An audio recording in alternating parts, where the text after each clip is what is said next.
Assalamualaikum warahmatullahi wabarakatuh. Ketemu lagi sama saya Ken Satrio Anom. Salam seduluran Selawase, salam persaudaraan untuk dulur-dulurku warga PSAT dimanapun berada, dan salam santun untuk seluruh pesilat Nusantara. Jadi lur, pada video kali ini saya ingin membahas tentang sebuah postingan yang pernah saya lihat, kalau nggak salah di Instagram ya. Jadi dalam video itu ada sekelompok orang yang menginjak-injak baju, kalau nggak salah baju PSAT.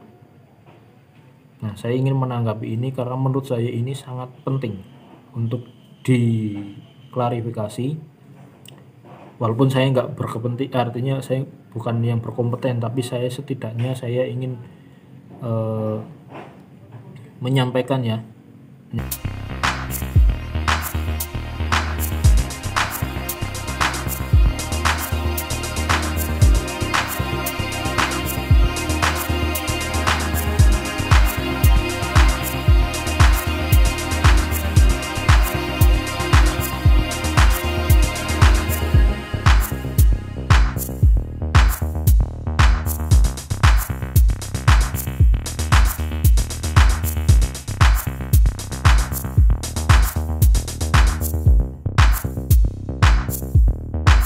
Bahwa PSAT ini musyrik, mereka teriak-teriak jaya-jaya, yang jaya hanya Islam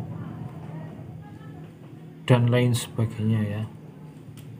Yang ingin saya klarifikasi, pertama, tindakan mereka itu sudah tidak mencerminkan orang yang beradab. Karena apa? Satu, dia menginjak-injak simbol perguruan atau organisasi lain. Yang kedua, dia menganggap setiap orang yang berbeda pandangan atau berbeda pendapat dengan dia, terutama pencaksilat PSAT, adalah golongan-golongan orang musyrik. Yang mana padahal Nabi bersabda, kalau kita menuduh orang lain musyrik, itu tuduhan itu bisa jadi benar, bisa jadi tuduhan itu salah. Kalau tuduhan itu salah, berarti tuduhan itu akan kembali kepada diri kita, orang yang menuduh tersebut. Yang ketiga, seandainya memang benar di PSAT musyrik, datanglah langsung kepada orang yang berkompeten atau berkepentingan dalam ini bisa ketua cabang atau pengurus ranting. Jangan di-share di media sosial sambil menginjak-injak seperti ini, karena itu tidak mencerminkan orang yang berilmu dan beradab. Tunjukkan kalau memang PSAT yang salah di mananya, tunjukkan.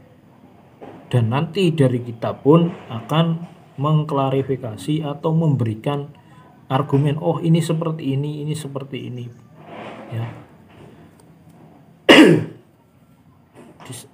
Di video itu juga dia berteriak, yang jaya hanya Islam.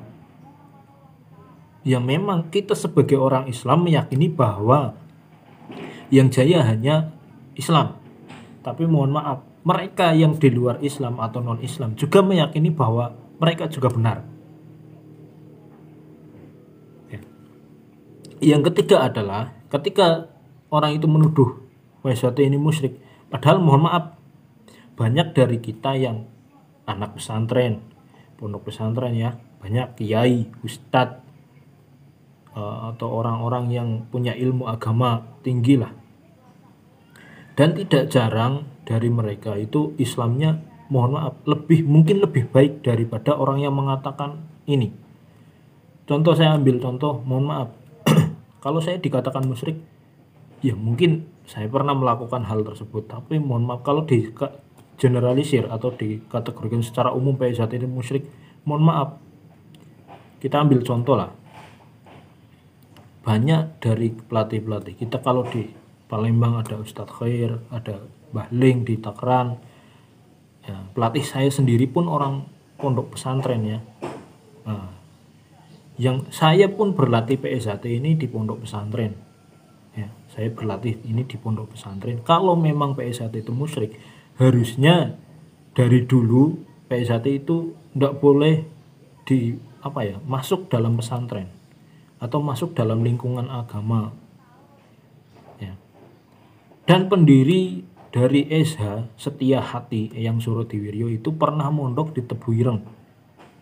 Ya, saya jelaskan sekali lagi, Eyang Suro itu pernah mondok di Tebu Ireng, menurut ceritanya dari pelatih saya seperti itu. Jadi kalau dikatakan PSHT musyrik, sebagian besar warga PSHT adalah orang Islam. Jadi hati-hati, jangan sampai kita asal menuduh, wah ini musyrik, ini sesat dan sebagainya. Atas dasar apa Anda mengatakan itu? Ya. Kenapa saya berani berbicara seperti ini? Karena yang saya alami, yang saya temui, banyak dari warga-warga PSHT itu yang alumni pesantren, hafidz Quran. Bahkan lettingan saya ada beberapa orang yang memang hafidz Quran 30 juz. Saya bisa, kalau ada yang nggak percaya mungkin saya bisa menghubungkan dengan orangnya. 30 juz. Ya, warga PSHT. Ada yang ahli qiraah dan lain sebagainya. Nah, kalau mereka ini musyrik, nah bagaimana dengan Anda yang hanya teriak-teriak, mohon maaf, teriak-teriak sambil menginjak-injak simbol sebuah perguruan? Apakah ini dibenarkan atau diajarkan oleh ustadz sampean, oleh kiai sampean, atau hanya menuruti hawa nafsu sampean sendiri? Nah, itu yang jadi pertanyaan. Mari kita introspeksi dirilah. Kira-kira perbuatan saya ini sudah mencerminkan bos sebagai orang yang Islam yang baik atau belum? Sudah mencerminkan sebagai warga PSHT yang baik atau belum? Kalau belum, perbaiki diri. Kita nggak usah koreksi orang lain, perbaiki diri kita sendiri. Kenapa saya anggap perlu memberikan sanggahan ini? Karena nanti akan timbul citra bahwa orang Islam ini suka ngerusak, suka bikin rusuh, suka nantang-nantang. Padahal Islam yang saya tahu adalah Islam yang rahmatan lil alamin, Islam yang cinta kasih terhadap semuanya. Ya. Jadi kepada dulur-dulur semua saya juga menghimbau, jangan mudah terprovokasi orang-orang seperti ini, karena bisa jadi orang seperti ini pemahaman agamanya kurang, hanya mendengar 1-2 hadis langsung menghukumi sesuatu tanpa mau belajar asbabun nuzul, asbabul wurudnya ya.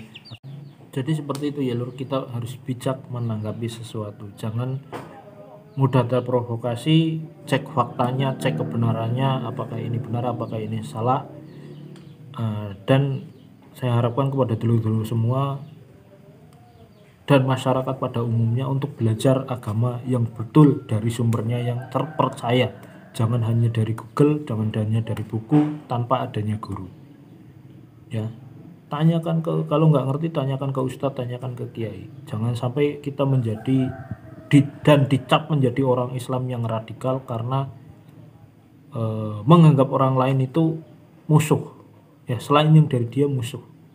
Padahal Islam yang diajarkan oleh Nabi adalah Islam yang rahmatan lil alamin. Apabila saya dalam berkata banyak kesalahan, saya mohon dimaafkan, mohon diluruskan, karena saya berbicara sebatas pengetahuan saya juga masih belajar. Kurang lebihnya mohon maaf. Assalamualaikum warahmatullahi wabarakatuh. Salam persaudaraan PSHT Jaya Ken Satruanom, salam seduluran selawase.